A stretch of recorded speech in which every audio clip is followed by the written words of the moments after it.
अजीज नाजरीन, मैं अयाद ज़रीफ आप तमाम देखने वालों को हमारे रोज़ के हक के सवाल प्रोग्राम की नई किस्त में खुशामदीद कहता हूँ। इस प्रोग्राम में हम भरपूर कोशिश करते हैं कि मसीही ईमान, बाइबल मुकद्दस और मसीही ज़िंदगी से मुतल्लिक सवालात के जवाब दें। और आज की किस्त के सवाल का ताल्लुक मसीह के मुजस्सम होने से है, और जो सवाल किया गया है वो इस तरह से है: एक मुखलिस मुहक्किक किस तरह इस बात को यकीनी बना सकता है कि मसीह का तजस्सुम अज़ल से खुदा के ज़हन में था? तो इस सवाल का जवाब जानेंगे हम एक छोटे से वक्फे के बाद।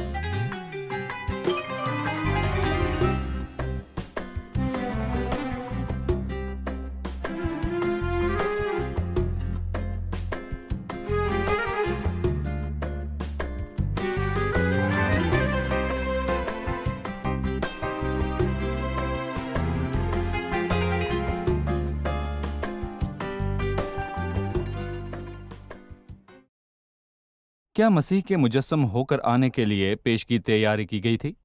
और पुराने अहदनामे की किताबों के बारे में क्या ख्याल है? एक और सवाल पूछना चाहता हूँ, अज़ल से मसीह के आने की तैयारी के बारे में क्या कहा जा सकता है? इस सवाल के जवाब के लिए हम दो अलग बात के बारे में बात करेंगे: अज़ली तैयारी और नबूती तैयारी। जब मैं कहता हूँ कि अज़ली तैयारी, तो इसका मतलब है खुदा अज़ल से मसीह की आमद और मसीह के तजस्सुम का क्या मंसूबा बना रहा था। तो आए मिलकर पढ़ते हैं जो कुछ पौलुस ने अपने फर्जंद तिमोथियस के दूसरे खत के पहले बाब की 9वीं आयत में लिखा है, जो खुदा के बारे में बात करता है, जिसने हमें निजात दी और पाक बुलावे से बुलाया, हमारे कामों के मुआफिक नहीं बल्कि अपने ख़ास इरादे और उस फजल के मुआफिक जो मसीह यीशु में हम पर अज़ल से हुआ, मगर अब हमारे मुनज्जी यीशु मसीह के ज़हूर से ज़ाहिर हुआ, जिसने मौत को नेस्त और ज़िंदगी और बका को उस खुशखबरी के वसीले से रोशन कर दिया। और ये बात जिसका पौलुस रसूल ने 9वीं आयत के आखिर में जिक्र किया है, हम पर अज़ल से कदीम उल अयाम से पहले खुदा मसीह के तजस्सुम और मसीह की सलीब की तैयारी कर रहा था। यानी खुदा ने हमें बचाया और हमें पाक होने के लिए बुलाया, हमारे अपने कामों की वजह से नहीं, ना ही हमारे अच्छे कामों से, बल्कि अपने मंसूबा और फजल की बदौलत। खुदा अज़ल से मंसूबा और अपने दिल में फजल रखता था जो हमें मसीह में मिला, वक्त पूरा होने पर नहीं बल्कि कदीमुल अयाम से पहले। यकीनन ये सब हमें वक्त पूरा होने पर ही मिला। अज़ल से खुदा ने मसीह में हमारी निजात का मंसूबा तैयार किया, और हमारी निजात सिर्फ मसीह के वसीले से है, जिसके लिए मैं बताना चाहूँगा कि मसीह का मुजस्सम होना बहुत ज़रूरी था। अगर हम तीतुस पहला बाब पहली आयत पढ़ें, मशहूर आयत है, सबने याद भी कर रखी है। लिखा है पौलुस की तरफ से, जो खुदा का बंदा और यीशु मसीह का रसूल है, खुदा के बरगज़ीदों के ईमान और उस हक की पहचान के मुताबिक जो दीनदारी के मुआफिक है, उस हमेशा की ज़िंदगी की उम्मीद पर जिसका वादा खुदा ने अज़ल से किया है, जो झूठ नहीं बोल सकता। इसलिए यहाँ कदीमुल अयाम से पहले खुदा एक ऐसी ज़िंदगी रखता है जो कि अब्दी ज़िंदगी है। उसने ये उन लोगों को देने का वादा किया है जो मसीह पर ईमान लाते हैं, ताकि जो कोई उस पर ईमान लाए हलाक ना हो बल्कि हमेशा की ज़िंदगी पाए। दूसरा तिमोथियस पहले बाब की 9वीं और 10वीं आयत में, या तीतुस पहला बाब और उसकी पहली आयत में अज़ल का जिक्र किया गया है, खुदा के मंसूबे का जिक्र किया गया है जो सलीब पर मसीह के काम से मुतल्लिक है, जिसको कदीमुल अयाम से पहले अज़ल से तैयार किया गया था। इसका मतलब है कि हम अपने गुनाह में गिरने और बिगाड़ को भूल जाएं कि ये सब पहले वक्त में एक हादसा था। खुदा अज़ल से ही मसीह के वसीले निजात को तैयार कर रहा था, ताकि हम मसीह की ज़िंदगी को लें, जिसकी वजह से हम अब्दी तौर पर खुदा की हजूरी में रहने के अहल हो जाते हैं, और इसी को हमेशा की ज़िंदगी कहते हैं। इसी वजह से तीतुस ने इस बारे में कहा, उस हमेशा की ज़िंदगी की उम्मीद पर जिसका वादा अज़ल से खुदा ने किया है, जो झूठ नहीं बोल सकता। लेकिन एक और चीज़ है जिसे नबूती तैयारी कहा जाता है।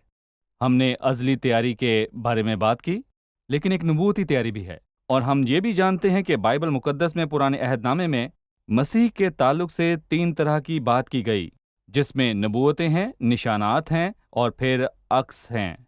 पुराने अहदनामे में मसीह के बारे में बहुत सी पेशन गोइयाँ हैं। मसीह की पैदाइश से मुतल्लिक वो बैतलहम में पैदा होगा, ये पेशन गोई कि वो कब पैदा होगा, और फिर पेशन गोई कि वो कब मरेगा, फिर 62 हफ्तों के बाद मसीह कत्ल किया जाएगा और उसका कुछ ना रहेगा, जैसा कि दानियल 9वें बाब में जिक्र आया है। मसीह बतौर शख्स के बहुत सी पेशन गोइयाँ हैं। मैं चंद का जिक्र करूंगा जो वो पैदाइश 3:15 में कहता है, जिस वक्त खुदा ने सांप से कहा اور میں تیرے اور عورت کے درمیان اور تیری نسل اور عورت کی نسل کے درمیان عداوت ڈالوں گا۔ وہ تیرے سر کو کچلے گا اور تو اس کی ایڑی پر کاٹے گا۔ وہ کون ہے جو سانپ کے سر کو کچلنے آ رہا ہے؟ مسیح جس کے تعلق سے پولس رسول عبرانیوں دوسرے باب میں کہتا ہے تاکہ موت کے وسیلے سے اس کو جسے موت پر قدرت حاصل تھی یعنی ابلیس کو تباہ کر دے۔ لیکن میکا 5ویں باب کی دوسری آیت میں ایک اور پیشن گوئی ملتی ہے۔ لکھا ہے، لیکن اے بیت لحم افراتا، اگرچہ تو یہودا کے ہزاروں میں شامل ہونے کے لیے چھوٹا ہے، تو بھی تجھ میں سے ایک شخص نکلے گا اور میرے حضور اسرائیل کا حاکم ہوگا، اور اس کا مصدر زمانہ سابق ہاں قدیم الایام سے ہے۔ پیش گوئی میں پہلے سے بتا دیا گیا ہے کہ مسیح کہاں پیدا ہوگا، بیت لحم میں۔ لیکن کیا پیش گوئیوں میں لکھا ہے کہ اس کا نام کیا ہوگا اور وہ کس طرح آئے گا؟ کیا وہ مرد اور عورت سے آئے گا یا صرف عورت سے؟ جی ہاں، اس کا خصوصی ذکر ہے یسایہ 7:14 میں۔ یسایہ 7:14 میں کیا لکھا ہے ہم پڑھتے ہیں، لیکن خداوند آپ تم کو ایک نشان بخشے گا، دیکھو ایک کنواری حاملہ ہوگی اور بیٹا پیدا ہوگا، وہ اس کا نام امانویل رکھے گی۔ اس پیش گوئی میں صاف طور پر لکھا ہے کہ مسیح کس طرح آئے گا، کیا وہ مرد اور عورت سے یا صرف عورت سے؟ پیش گوئی میں صاف طور پر لکھا ہے کہ وہ عورت سے پیدا ہوگا، ایک کنواری حاملہ ہوگی، لیکن کوئی بھی عورت نہیں بلکہ کنواری عورت جو مرد سے واقف نہیں۔ اور واضح طور پر لکھا ہے کہ وہ کہاں پیدا ہوگا۔ میکا 5:2 میں لکھا ہے بیت لحم میں، اور یہ بھی واضح لکھا ہے کہ اس کا نام امانویل ہوگا۔ امانویل کا کیا مطلب ہے؟ تو متی کی انجیل میں اس کا معنی بتایا گیا ہے کہ خدا ہمارے ساتھ، یعنی خدا ہمارے ساتھ کا مطلب ہے کہ خدا آیا اور ہمارے درمیان رہا۔ ہم یہ بات کہتے ہیں کہ خدا مشکل حالات میں ہمارے ساتھ ہے، لیکن یہاں خدا ہمارے ساتھ کے الفاظ کا یہ مطلب نہیں ہے۔ مطلب ہے کہ خدا آسمان سے ہمارے درمیان رہنے آیا، وہ خدا جس نے ازل سے ہمارے درمیان سکونت کی، یا یوحنا پہلے باب میں وہ کہتا ہے، اور کلام مجسم ہوا اور فضل اور سچائی سے معمور ہو کر ہمارے درمیان رہا۔ اس کی ہمارے درمیان سکونت اور پیش گوئیاں جو کہ نبوتی تیاری ہے، ہمیں بتاتی ہے کہ وہ کہاں پیدا ہوگا، بیت لحم میں۔ واضح طور پر بتایا گیا ہے کہ اس کا نام امانویل ہوگا۔ اگر ہم یسایہ 9واں باب پڑھیں تو ہم 5 رخی نام پڑھتے ہیں جب وہ کہتا ہے، اس لیے ہمارے لیے ایک لڑکا تولد ہوا اور ہم کو ایک بیٹا بخشا گیا، اور سلطنت اس کے کندھے پر ہوگی، اور اس کا نام عجیب، مشیر، خدا قادر، ابدیت کا باپ، سلامتی کا شہزادہ ہوگا۔ ہمارے لیے ایک لڑکا تولد ہوا پر غور کریں، ہم ایک بیٹا بخشا گیا۔ اس لیے وہ جو وقت پورا ہونے پر پیدا ہوگا وہ ازلی بیٹا ہے، وہ خدا کا بیٹا ہے ازل سے۔ لیکن جب وقت پورا ہوگا تو وہ پیدا ہوگا، اس کا نام کیا ہے؟